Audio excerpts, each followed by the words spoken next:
right, so let me go ahead and introduce our panelists today. We have Maggie Kolb, and Maggie has been the Executive Director of Communications and Community Relations for the Olathe Public Schools for the past 11 years.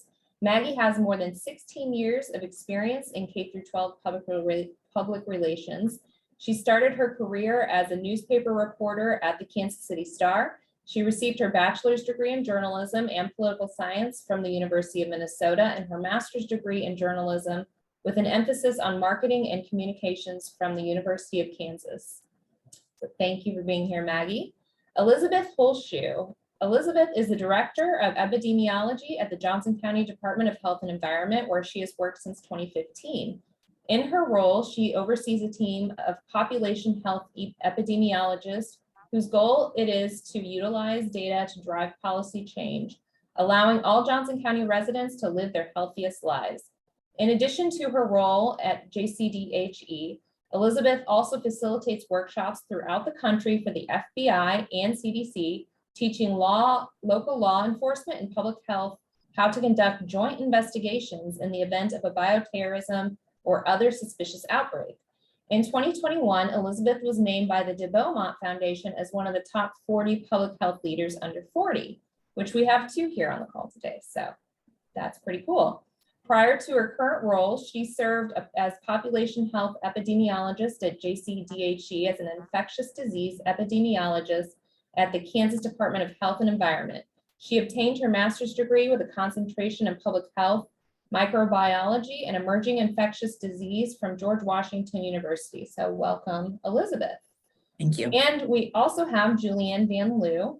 Juliann received her Bachelor's of Arts from Drake University, her Master of Public Health from the University of Minnesota, and now is pursuing her Doctorate of Public Health from Johns Hopkins University.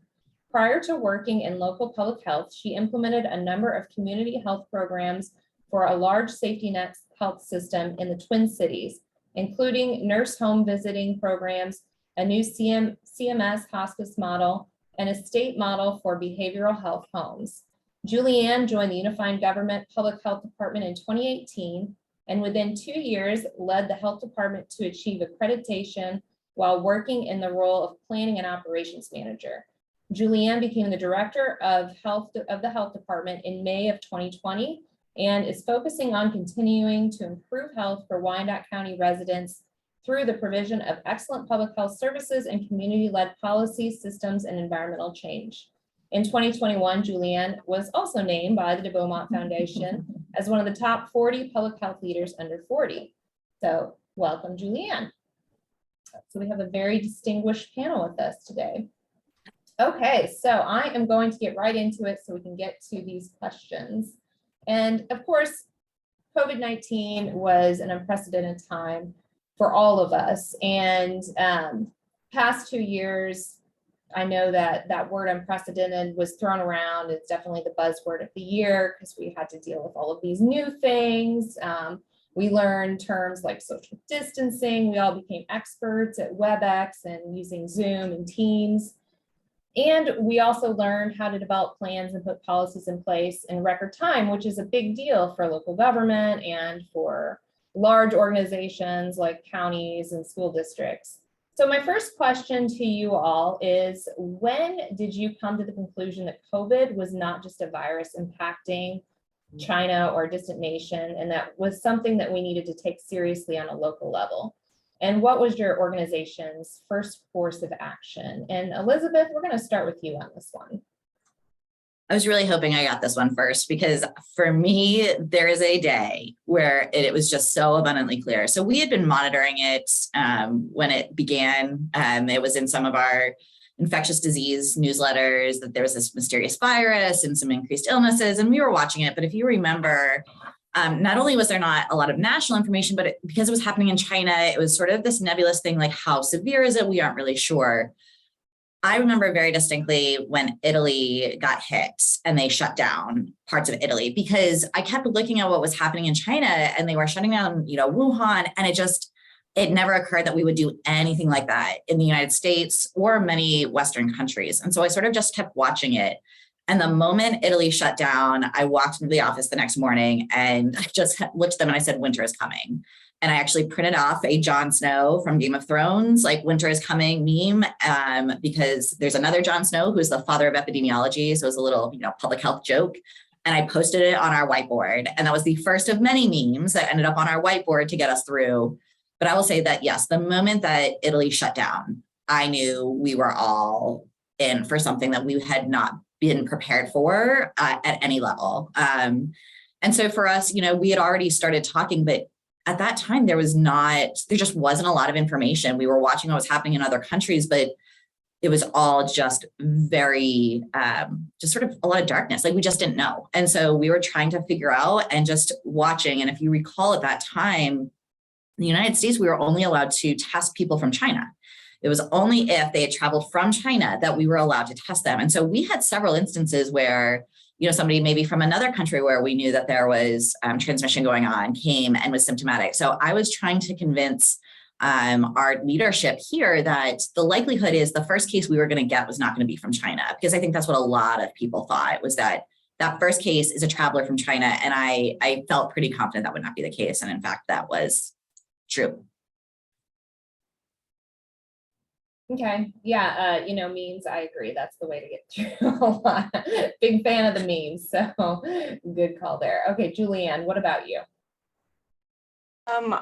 Gosh, kind of similar situation. I'll say what Elizabeth said kind of prompted one memory for me, a little bit different context, but in terms of when I knew that this was kind of with us and going to be with us and going to impact, especially our personal lives pretty intensely. So I returned to work on March 5th, 2020 from having my first child, my daughter.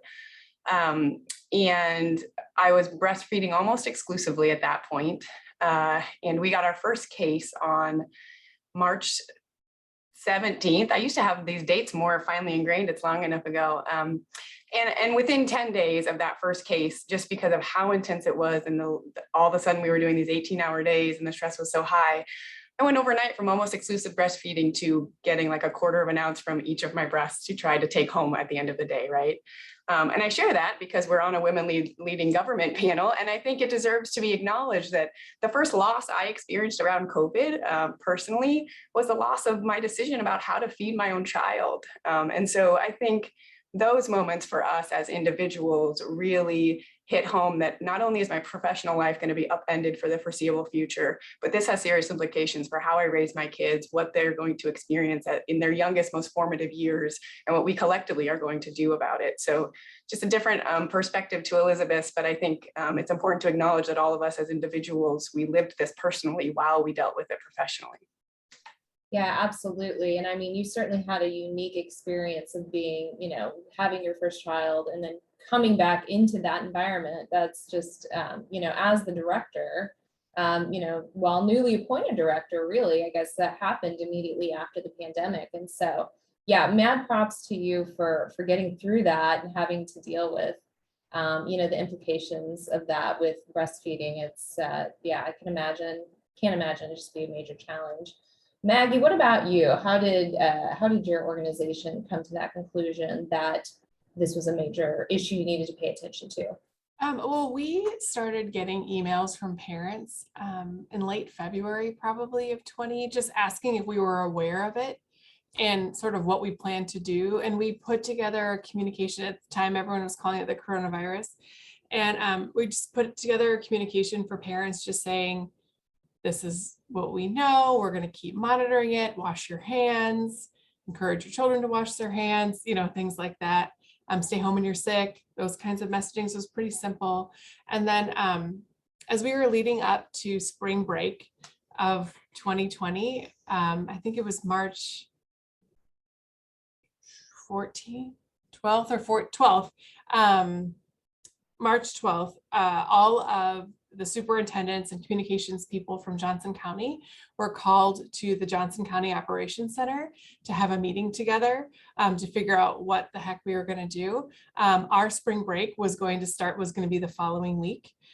So we all kind of got together and I mean, it felt a little bit like the end of times were coming. It's a very strange day. And then in Olathe, we ended up canceling school on Friday, the 13th of March, with the intent that we were going to deeply clean all of our schools. And then, of course, come back to school the week, after spring break. So we were going to have this week off of this extra day, and then we're going to come back. And then on Tuesday, the 17th of March is when Governor Kelly announced that she was shutting down schools for the year.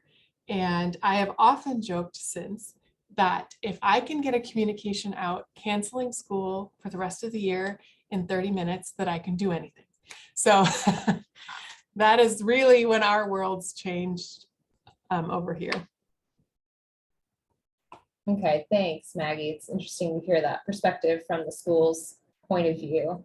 And so there was admittedly a lot of, false steps with COVID because we all didn't really know what this thing was and what the virus was capable of and how to prepare. And we also know that failure is natural when it comes to this type of response. It's just, we're all just throwing things quickly at a wall to see what sticks and what actually is actually going to work.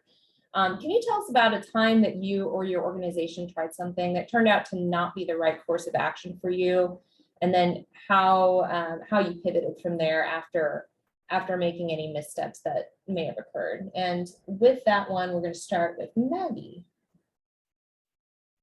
Okay, so I'm kind of not going to answer the question maybe in the way that you're wanting. The biggest thing that I took away from the pandemic, I think, in my personal life and with work, is that we were all making decisions based on the information we had at that exact moment. And everyone was making the best decisions possible with the information we had, with the best of intent. And so I have kind of don't necessarily look back on the decisions made earlier as the right or wrong ones, because that's what we had in the moment and that's what we were doing in the moment. And I think that has served me well personally and professionally as we maneuvered through the pandemic. So I'm so sorry I'm not answering your question, but that was a big thing for us kind of as we were making decisions. Not at all. And I totally understand that. You're right. You had the information that was available, and it just changed so rapidly, right? So you had to kind of think about, all right, what are we going to do now? How are we going to get this information out? So, clearly no blame, please. Right. Well, and we were also relying so much on the health department. So we were relying on Elizabeth and her crew at the health department to help guide decision-making at the school district as well. And that was a really nice team effort to, particularly in the beginning as we were all trying to figure out what the steps were going to be. Mm-hmm. Maggie, it's so funny you mentioned that. Throughout the entire pandemic, I kept going back to the Maya Angelou quote. I did then what I knew how to do, and now that I know better, I'll do better.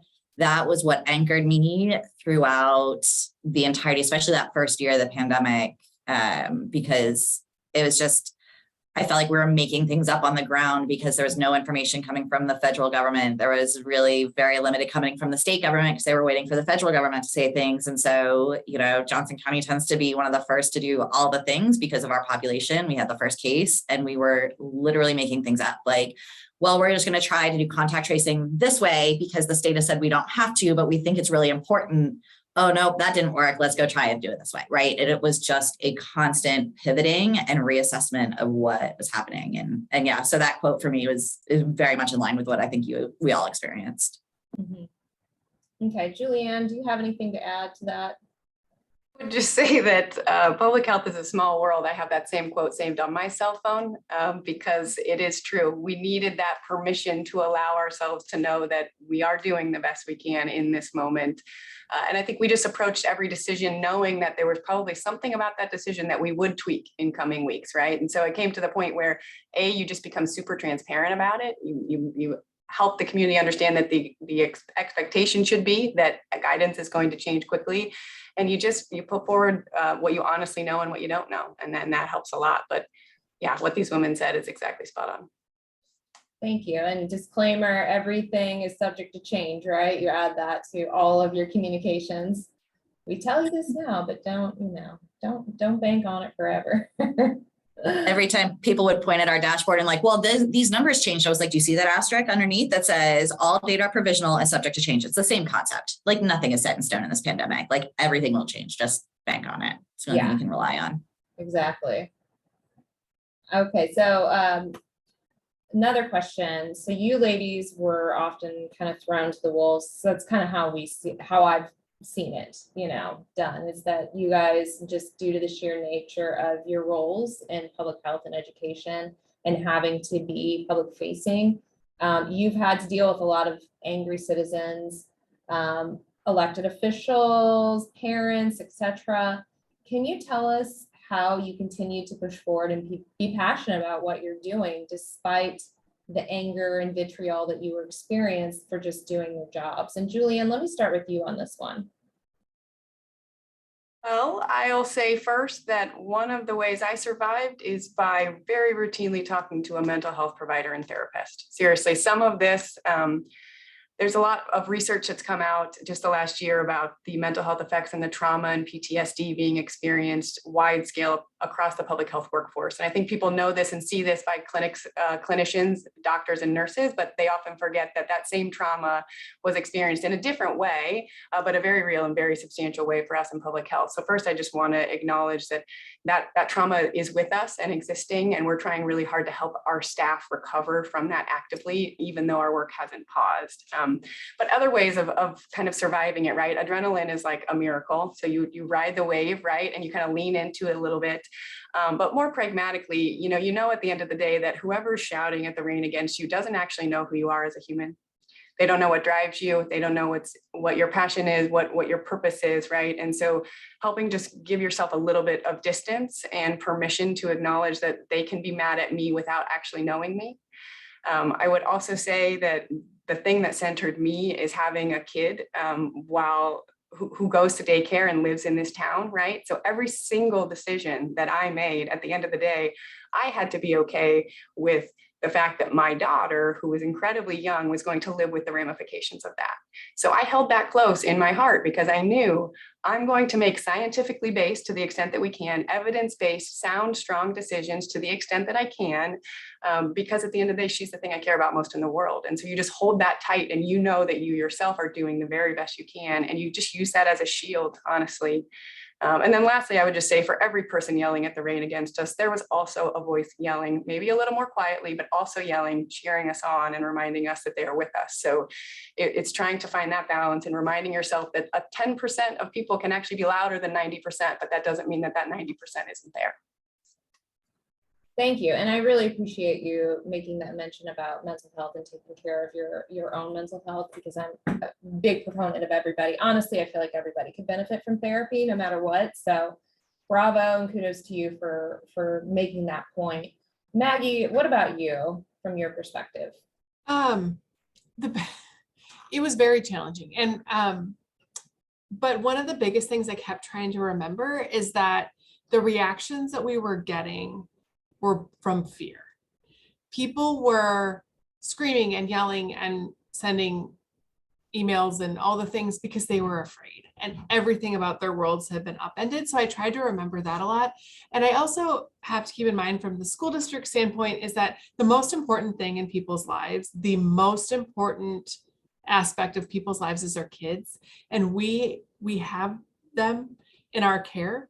And so as people were reacting out of fear, it's because they were afraid and we had this amazingly important gift in our care.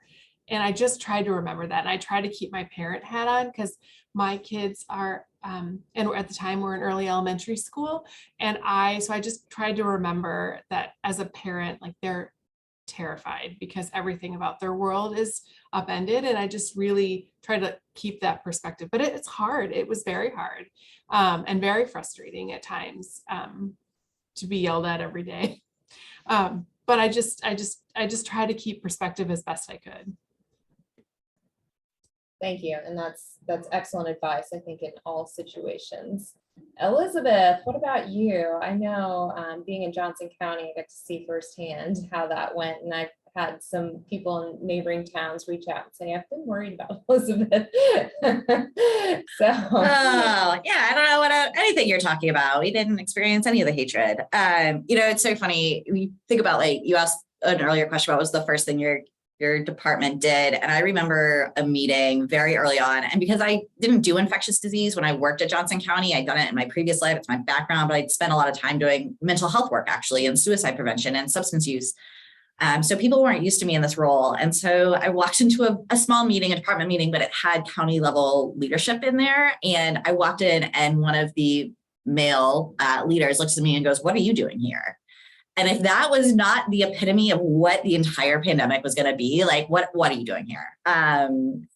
Mental health provider, absolutely. I'm really thankful I had one in place prior to the pandemic hitting. I don't know what I would have done personally if I did not have that lifeline.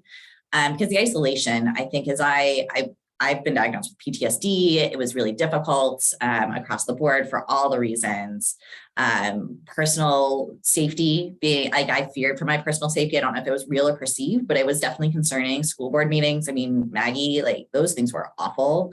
I had law enforcement escorts to and from meetings. I was afraid people were following me. I was afraid I was going to get doxxed because my boss had gotten doxxed. Like, all of these things sort of just always existed in the background, and you could never get too far away from it because it was always in your email too, right?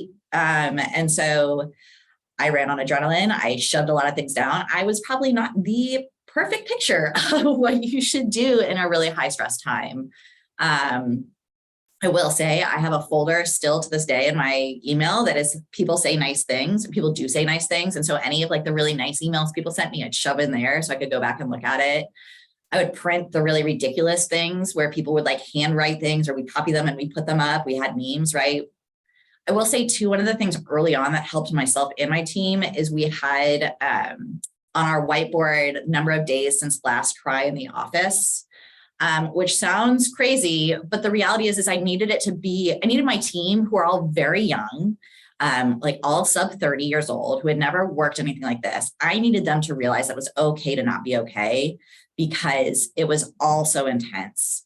The personal fear, right? Like, that's the other thing, is while everybody else in the world was really looking inward into their family and worrying about how they were going to manage this pandemic, we were also trying to do that, as well as protecting 600,000 residents. And so it was a lot of just sort of knowing in your core that we were doing the thing that we needed to do, right? Like, I very much feel like my experience in public health is kind of a calling.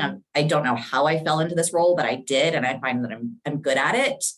And so there were times where I opted to step out in front as much as I didn't want to, because I knew I was the best person to communicate whatever that really complicated sciencey thing was to residents so they would understand. And so, none of it was good. I took 8 weeks off at the end of the pandemic and really reset my mental health and physical health, because I was not the epitome of what you should do in massive crisis. I just, with a tiny human at home and personal things and work things, and I never managed staff before the pandemic. And in July, I was promoted. I was given a team of 8 permanent staff members. And at the height in the fall of 2020, I had 50 contractors under me, having never managed, having very little help.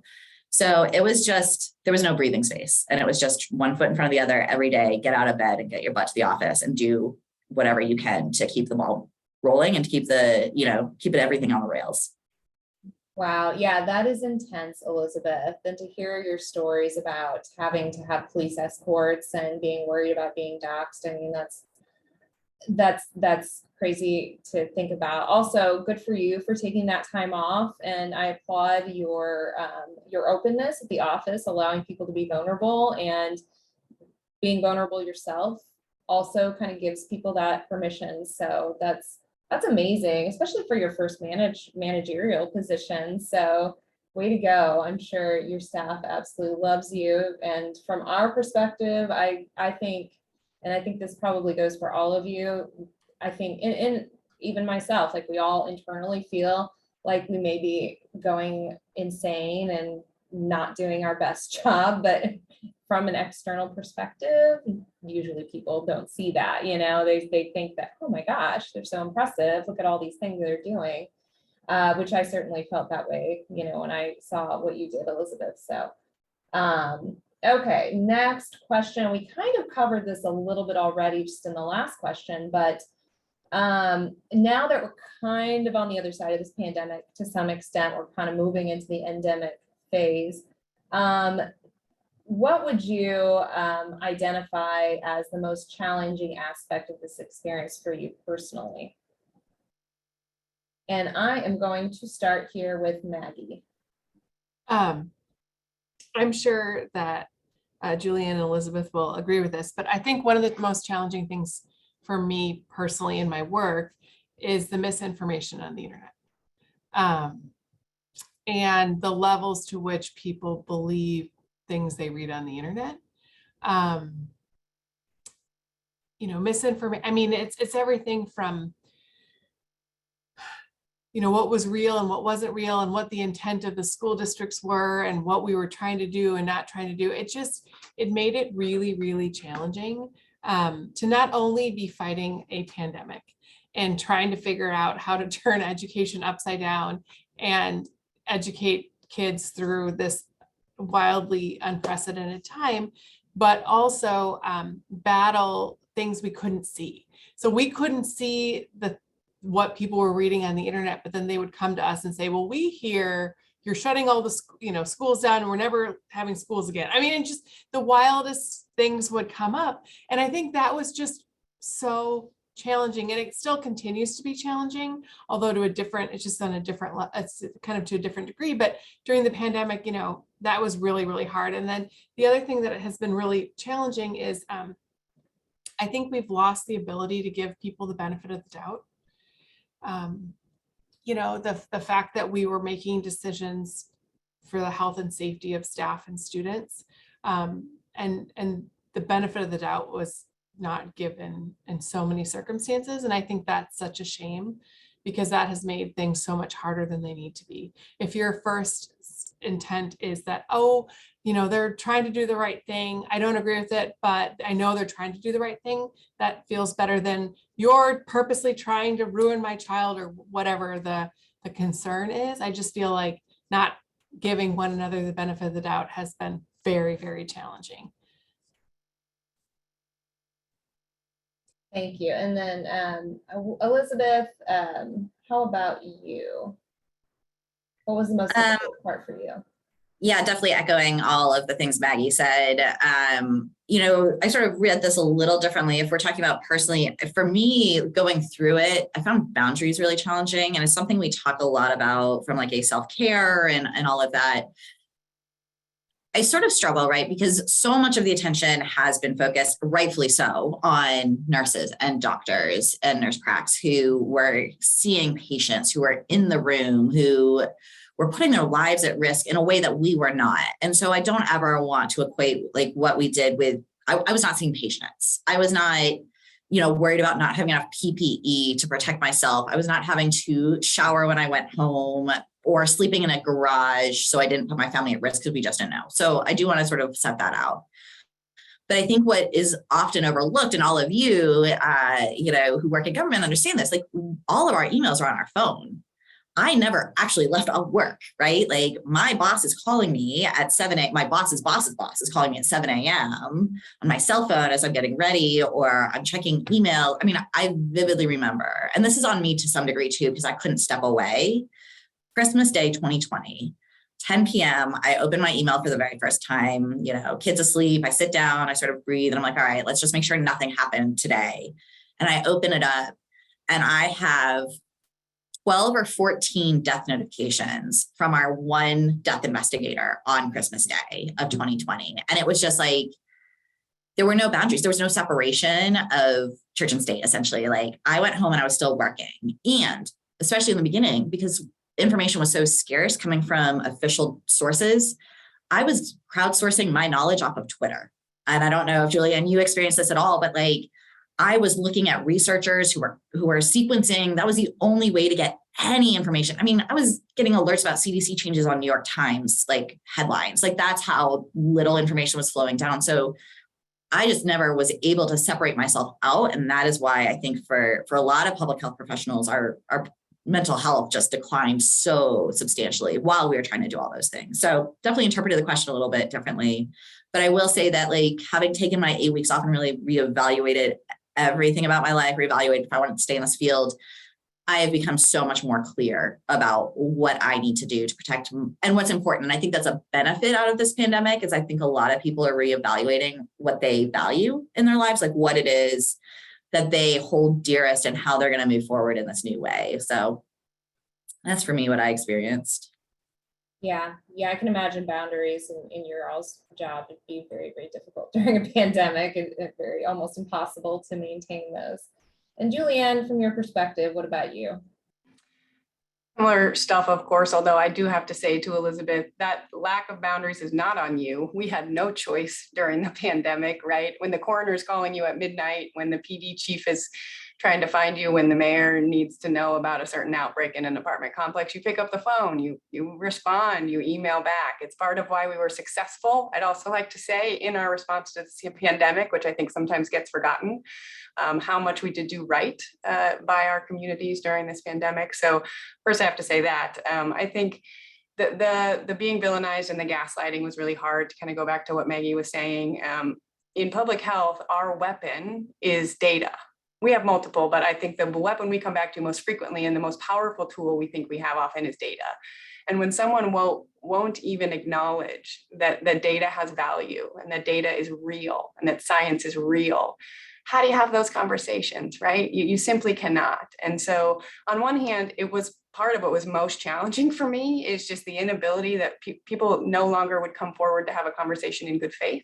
I think back to, again, Maggie talking about, giving people the benefit of the doubt. When people refuse to have a conversation in good faith, it makes it really difficult to try to help people understand where you're coming from. So that part is hard. And then I would say also, giving a nod to what Elizabeth said, when you're worried about your own your personal safety and the safety of your children, you operate differently. Your anxiety hits a different kind of level. The cortisol running through your veins is pumping at a different level. I moved during the pandemic and I suppressed my new address because there was a Facebook group dedicated to where I lived, who my kid was, what I did for a living, the fact that I was the one making all these decisions, right? Like that's very real. And again, back to what Elizabeth was saying, real or perceived, that's what was in the back of our minds, right? And so I think when that is happening and at the same time you're kind of getting pummeled in public spaces and at the end of the day, all you're trying to do is protect those same people that are pummeling you and coming after you, that cognitive dissonance is really difficult to go to sleep at night with because your body and your brain, it just can't make sense of the fact that you're fighting tooth and nail to protect and save people who want nothing to do with you. So that for me at the end of the day is the hardest. And I'll say what Elizabeth said is really right. In public health right now, there is a reckoning in our field. So there's a mass exodus. It's not being talked about as much as some of the other fields that are also seeing exodi, however you say that. But it's really happening. And so in public health, you're finding people are either leaving because they just simply cannot do it anymore, or you galvanized yourself enough, you made it through COVID, and you're going to double the hell down because you realize that public health has power and is needed absolutely just so much more than I even knew before the pandemic. Public health is something that the communities we live in still doesn't fully understand, and there's so much work to still do. So it's just an interesting dichotomy because the parts of the pandemic that were the worst also sometimes gave way to those things that we really needed and those pieces of light we had. Yeah, If I could just go ahead, Elizabeth. I'm sorry, Jennifer. Everybody says things. I'm like, oh, I want to contribute. So that's my bad. I think it's really hard that we go into public health because we want to help people. I mean, I'm an epidemiologist. I literally just do data. That is my job. And so for the first however many years of my career, I sat in an office behind a computer and crunched numbers. The dashboard, that's totally my gig. Never. I mean, Juliann, is the director, but and Ian took it during COVID, but nobody expects in public health to be in this position, to be villainized. We're here to help. We're the government. We're here to help. As obnoxious as it is, every public healther I know who came into this field to do public health is a bleeding heart. We want to help give voice to the voiceless. We want to ensure everybody has a healthiest opportunity to live the longest life possible, to be around for their family, to contribute to the community. And so the moral injury of standing in front of electeds, of standing in front of community members, of taking those phone calls and just being told that you are out to harm children, to insert whatever crazy assertion here, was incredibly difficult. I mean, and Juliann's point about data, I mean, I was on the phone with a gentleman who was unhappy about our childcare guidance. And I was like, sir, we are in a global pandemic. He was like, well, that's where you're wrong. And I was like, if we can't agree on this one fact, to the point of like, we can't agree on facts anymore, there's no point in us continuing this conversation. Like, it just isn't. Yeah, well said, all of you. And you're right. The misinformation on the internet is just something that, I mean, it's been going on for a long time, but it just doubled down in this particular pandemic, and you all having to be at the end of that and having to answer to that is just unfathomable. So, props to you all for really sticking it out, and also, maintaining your roles and deciding that that was something that you wanted to continue to pursue. So I, on my perspective, I want to thank you for doing that. And then another question that I actually skipped earlier that I definitely want to touch on is self-care. Obviously, that's super important to being able to successfully handle the challenges that we deal with every day, particularly with you all and everything that you've said so far.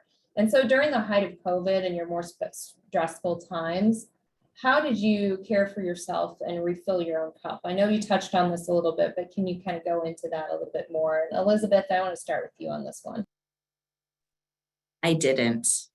I think is really my short answer. I was really terrible at it. I didn't know how, outside of making sure I was attending my either weekly or biweekly therapy appointments.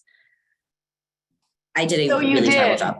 And so you did, Elizabeth. And so I did. That was the one thing that I knew. But other than that, I tried to sleep. Sleep for me is a big thing. But I will say, like, having taken time off and really reflected on what self-care, because here's the reality is I was listening to a podcast about self-care for women, and we don't actually know what that means. Like, I don't know that I'm still just now defining that for myself. And I didn't have those habits in place. I didn't know what that meant for me.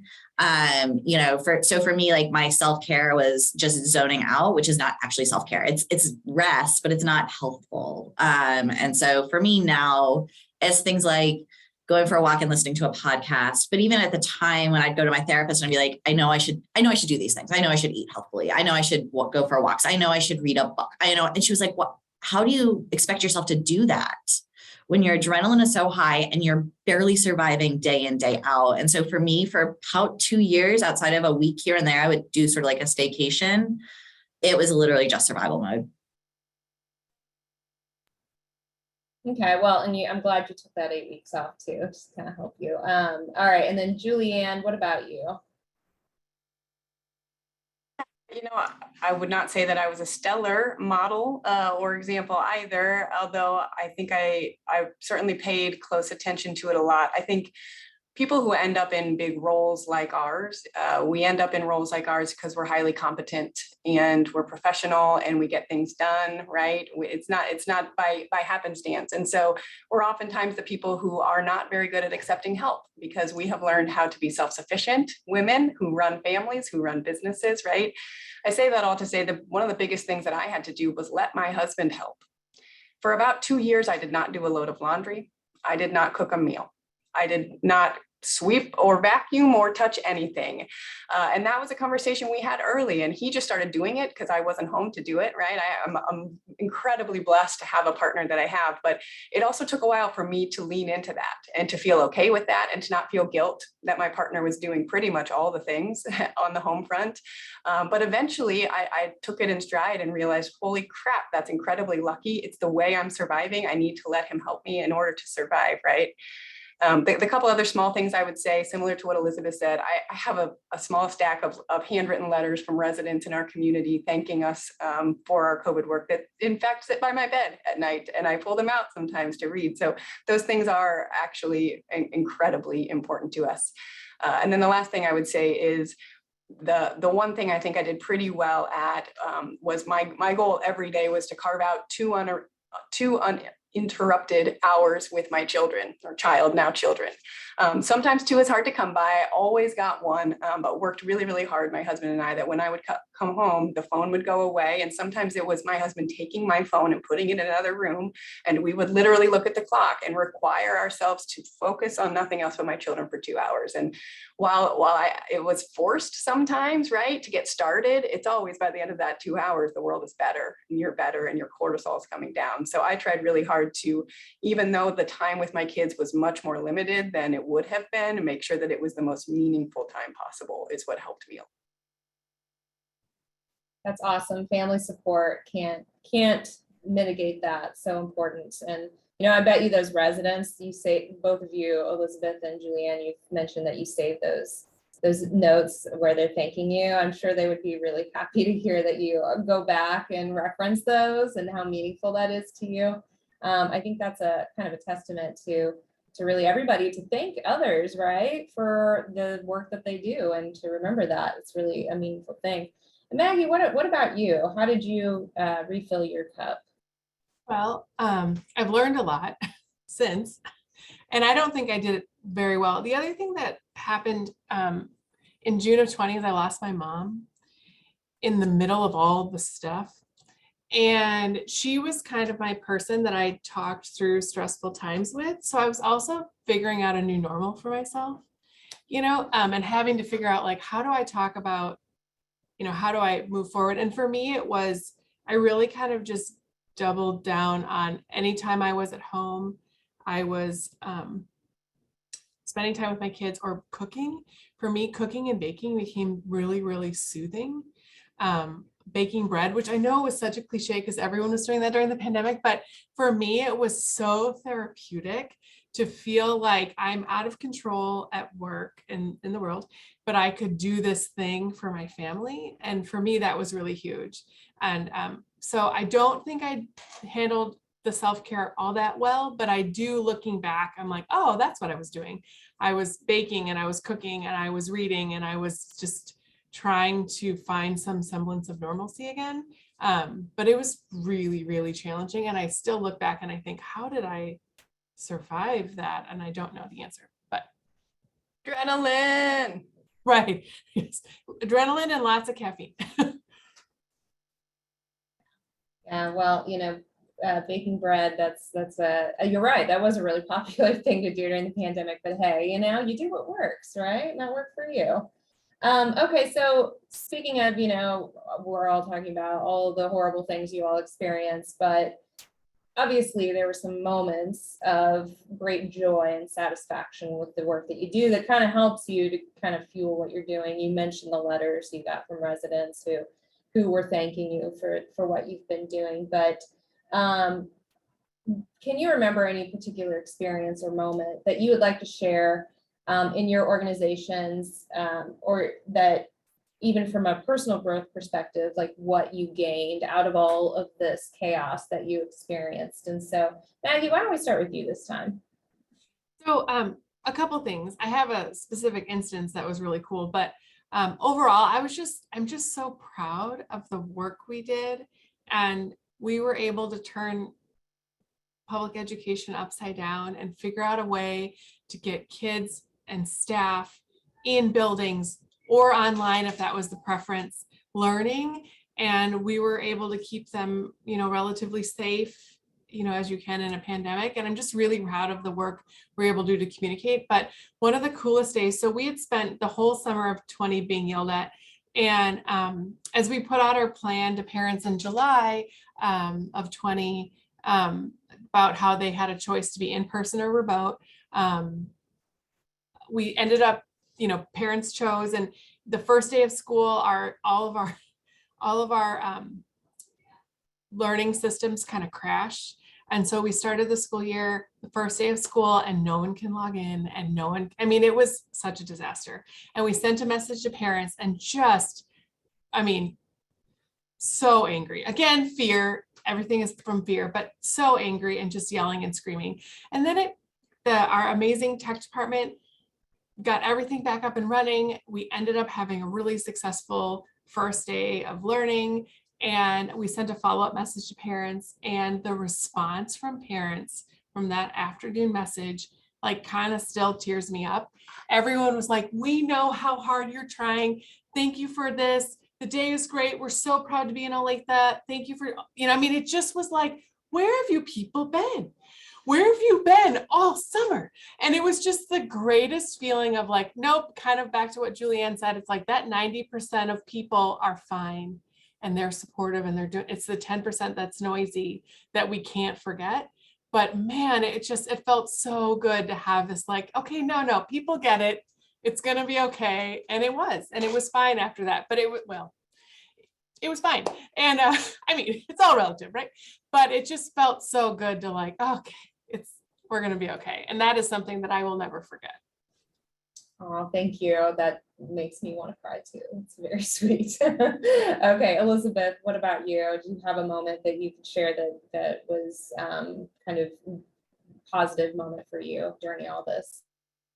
So I do have one night that I always go back to, and I may tell the story, people are gonna be like, I don't really understand why you think this is a great thing, but I'm going to tell it anyway. So one of the best times for us in public health, to some degree, was when we were rolling out the vaccine, right?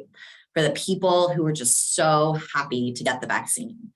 So Johnson County opted to prioritize our educators and our childcare providers because we felt like we needed them to be in the classroom so they could teach the students, right? That was the thing that we kept going back to, in addition to our seniors.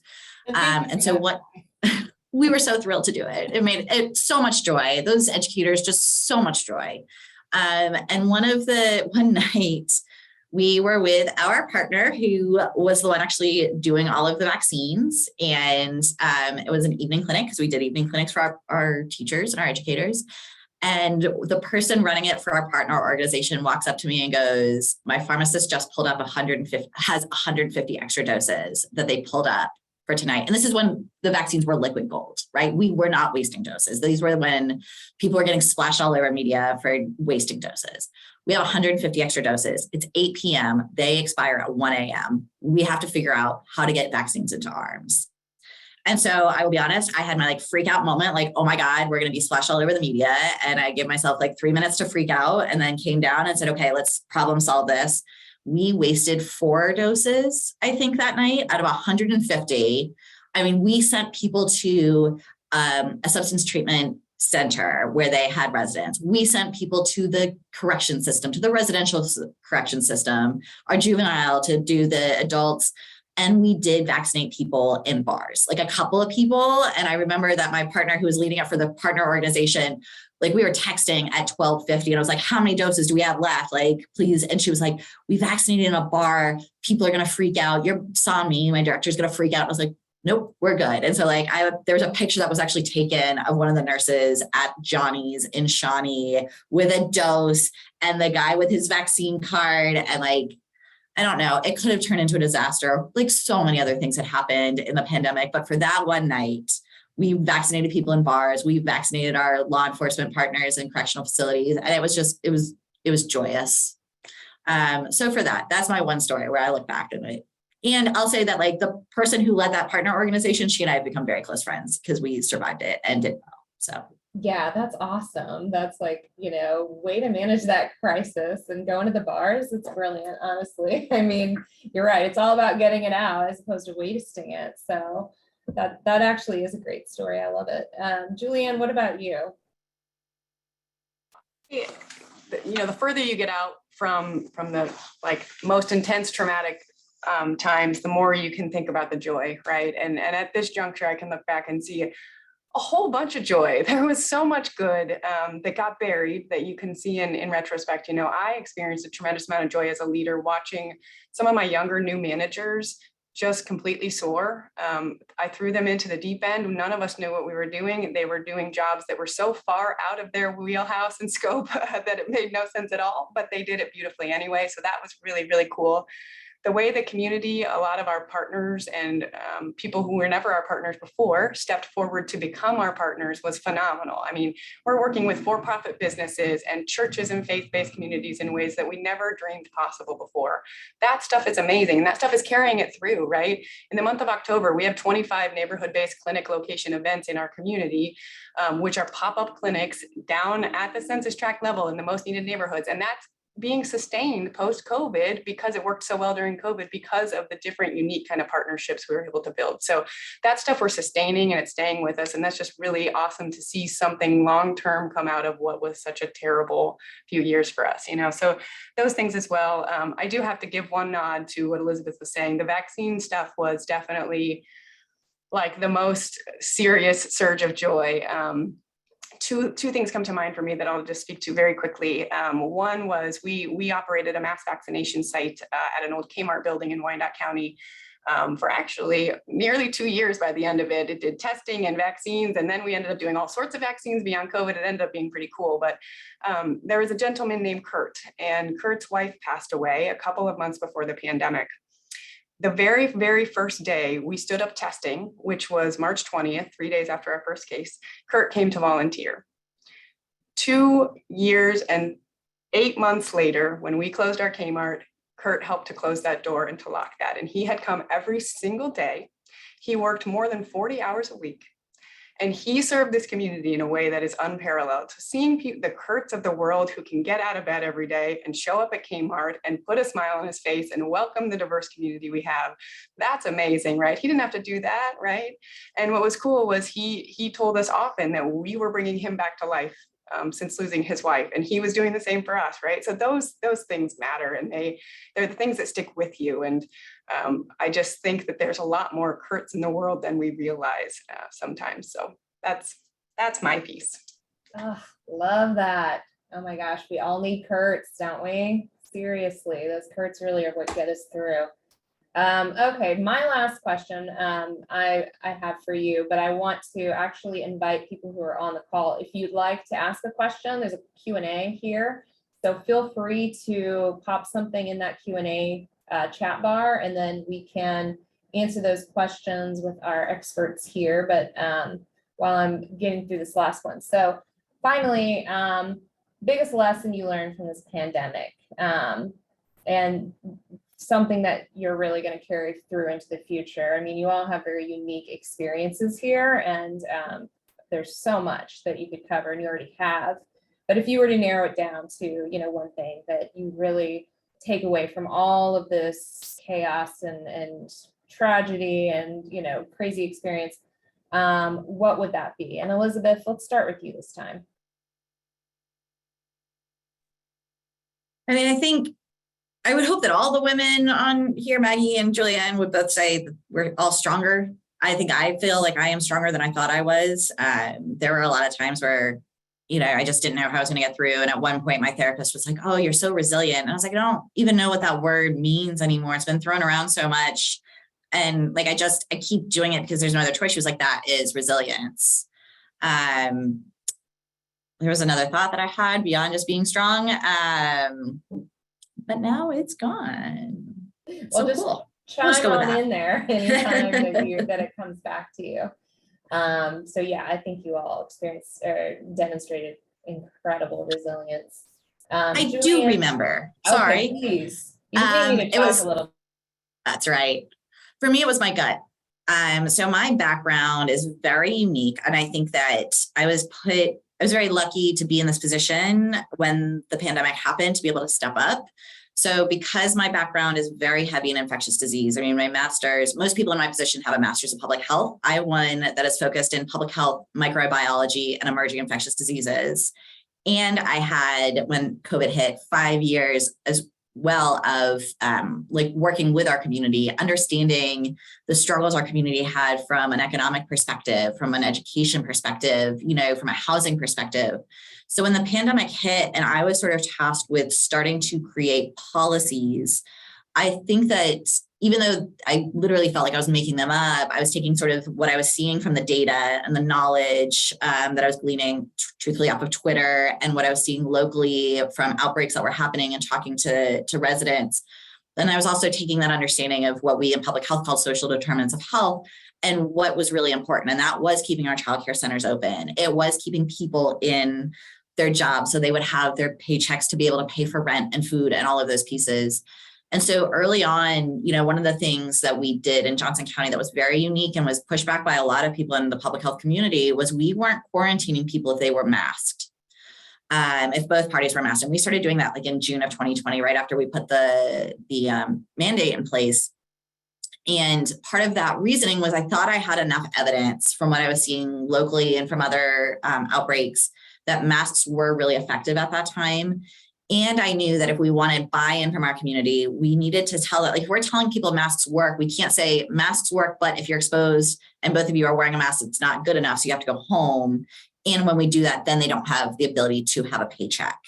And it was really controversial. I had colleagues of mine who basically thought that I was going to be killing people, and it was frightening. Like I think for me, there were a number of policies I put in place where I was terrified I was going to kill someone.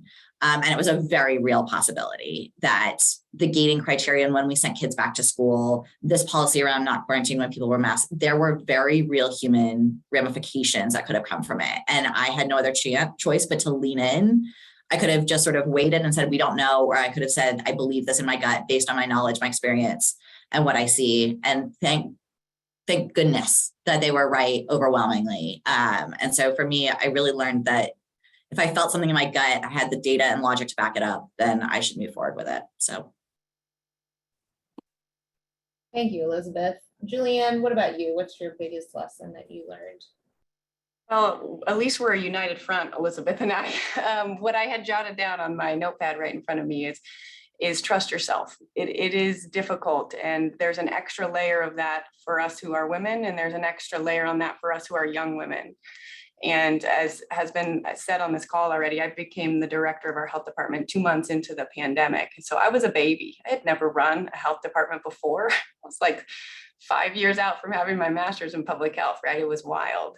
And it took me a while to really lean into the fact that not only did I deserve to be in this role and to be doing this work, but in fact, I was one of the people in our community who had the best knowledge and the most knowledge that was most appropriate to be applied to the situation, right? So that for me, it took a while, but eventually once you can start to own that, it can really be so empowering in a way that nothing else is. So I think learning to trust myself and trust my gut, trust my place at this table, trust the place of public health at this table, and what it should be invested in all these different parts of our community, that really has been a game changer for me. And I'm leaning into it as we're coming out of this pandemic, man. I'm going to stay at these tables. And I have to say before I stop, Melissa Sieben, hello, she sent a nice note in the chat for me. I was incredibly lucky to have a very strong actually elected body that supported us very strongly, and then a county administrator and assistant county administrators that supported public health. And everybody did not have that in the field of public health. So I give that acknowledgement that having the highest level of leadership behind you makes the world of difference. Thank you. And Maggie, what about you? What's your biggest lesson? I think, we can do hard things. Kind of what Elizabeth and Juliann said, we can do hard things. We are more resilient than we think we are. And then I also think I've learned a lot about the importance of not only giving each other grace, but giving yourself grace as we are navigating incredibly challenging times. Give yourself grace to take a minute and kind of figure out where you need to be, or if you've made a mistake, to kind of give yourself grace. I think both of those things have really taken away from this pandemic. Thank you. And I want to thank you all so much for your responses and your resilience and your leadership in this time. And you're right, you're all young women, and being in those positions is just really phenomenal that you were able to navigate it so successfully. We do have a couple of questions from our group here. So I'm just going to read these to you, and you guys can kind of anyone can volunteer to respond to this. I recently read a quote that states, "Women, unlike men, are rarely perceived to be both competent and likable." Have you found this to be true in your careers during the pandemic? And if so, how have you navigated through that? Love this question so much, Kristen. Thank you for asking it. I think it's fantastic. It's something I think a lot about. But I also think it's untrue. I don't think women have to be either competent or likable. I think we can, in fact, be both. And actually, what I have found in my particular organization to be the most effective tool I have is my vulnerability.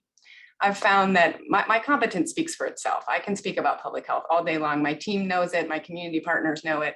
But when I add a layer of vulnerability and I speak to the personal effects of COVID on myself and my family, or I speak to the fact that, we're starting new opioid overdose work in this community and it's overwhelming for us and we're not experts in this. When I admit that public health does not have all the answers and I don't have all the answers, right? It actually really helps people like you in a different way, because you're not coming forward trying to, put out this perception that you have everything figured out. You can be both competent and liked, but I really think, well, first of all, you should all pick up some Brene Brown books because she's the queen of vulnerability. But for me, it played out a lot in the pandemic. When I was willing to show my stripes in a true way to my team and my partners, they responded in kind, became vulnerable themselves, and our relationships shifted, really just transformed overnight by allowing ourselves to be real humans with one another. So really good question. I love it. Elizabeth, Maggie, do you guys add anything to that? I just think you have to be true to yourself and be the person that you are. And I think that has played well for me in my career. I mean, the competence of my subject area hopefully is obvious as I do my work, but I'm true to myself. I am the person I am. And I think you can be both. And I think you can be respected for all of it. Just be true to who you are. So when I read this question, I sort of, like most things do, sort of went back to a moment in time in the pandemic. So for those of you who are not from this area, obviously, you know what Johnson County is. Our director throughout almost the entirety of the pandemic is a Nigerian man.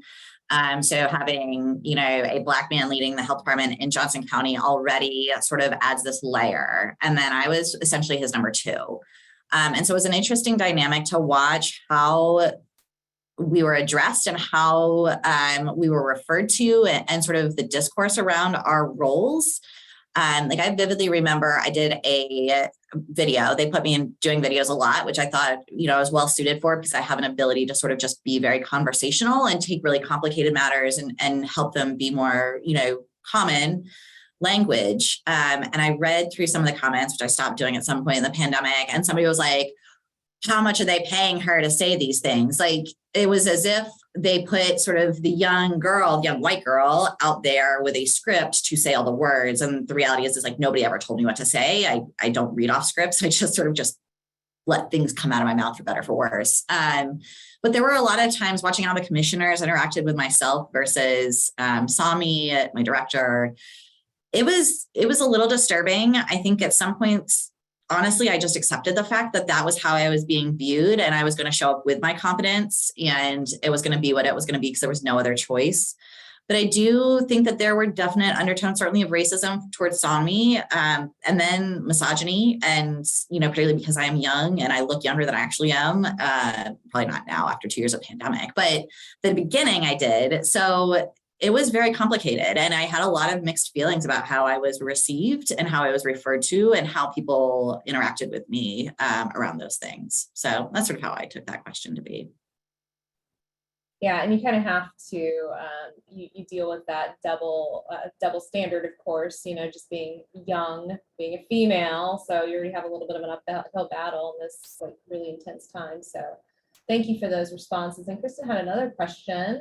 Knowing what you know now, what is the one professional advice you would give your earlier self before starting a career in regards to leading in uncertainty?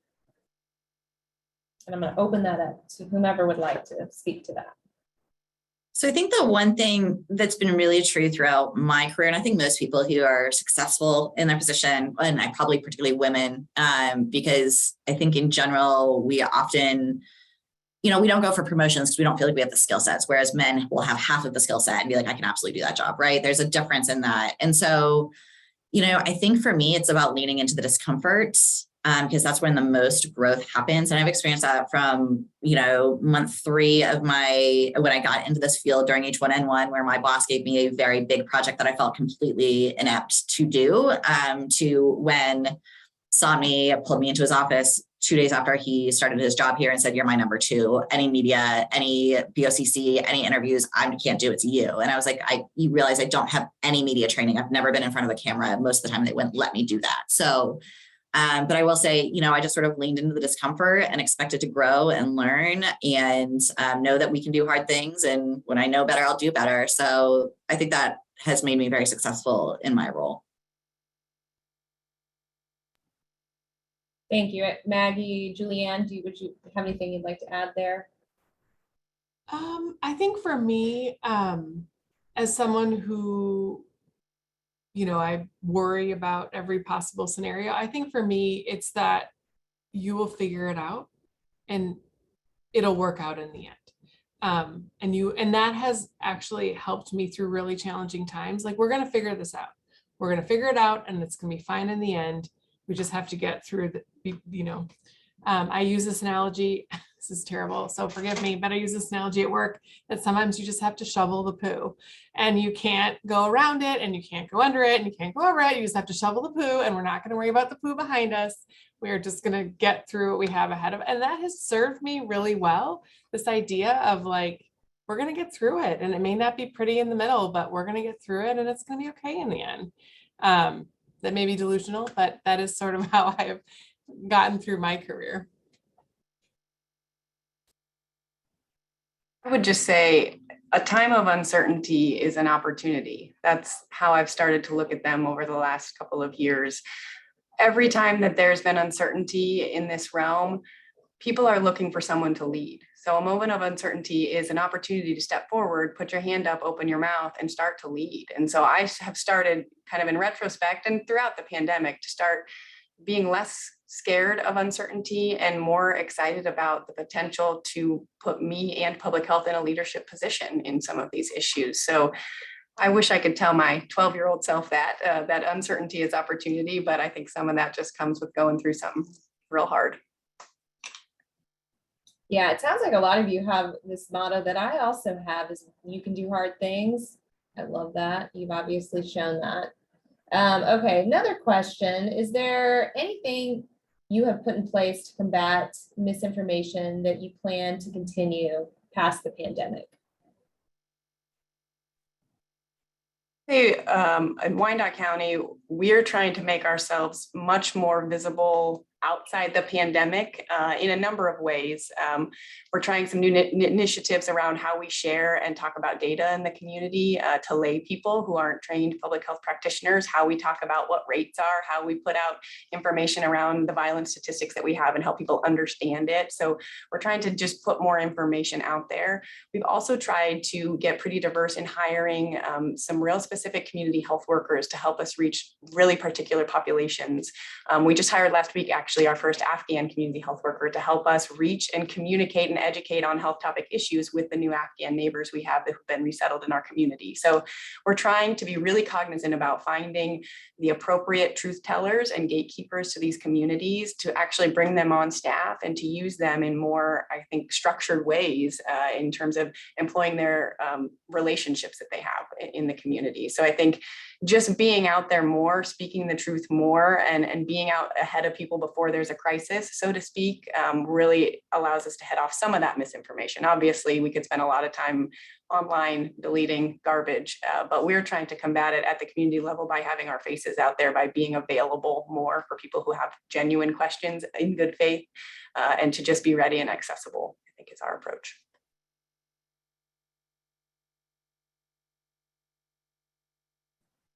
Okay, I didn't know, Elizabeth, or you have something? I was just gonna say, Maggie, this is on you. Like, I think I love what Juliann's doing, but for me and being in this community, the misinformation that was so pervasive, I think there's some misinformation we can sort of circumvent or approach or attack using community health workers, using the diverse languages, being in the community before the crisis hit. So we're not just all of a sudden this talking head. And I love all the work, and Juliann really pushes the boundaries. And I think it's why she's so wonderful to lead Wyandotte County, the Unified Government Health Department. But, I think it's much broader, right? So some of the large groups we saw who just continue to spout misinformation over and over and over and over and over again. It comes from electeds. It comes from ignorance. And let's be really honest, we had electeds who were sitting there stoking doubt and fear about the vaccine while they and their entire families were getting vaccinated.